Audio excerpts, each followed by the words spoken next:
ପାଟିରେ ତ ଜମାରୁ ବାଟୁଳି ବାଜୁ ନାହିଁ। ମା ଯେତେ ଗଲେ ହାତୀ ଭଳି ବନ୍ଧୁ ବୁଝିବାକୁ ମନ। ଓହୋ, ତମର ତ ଖାଲି ସେଇ କଥା, ଖାଲି ରାଗି ମତି। ସ୍କୁଲ କଲେଜ ଡାକ୍ତରଖାନା ରଖିବାନି ଏଠି ଆବର୍ଜନା, ନର୍ଦ୍ଦମାରେ ଜମେ ମଳିଆ ଜଳ, ନଳକୂପ ମଇଳା ରଖ ନିର୍ମଳ।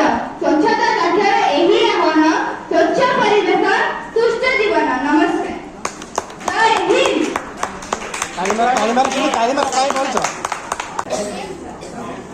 ବଢିଆ କରୁଛି ନା।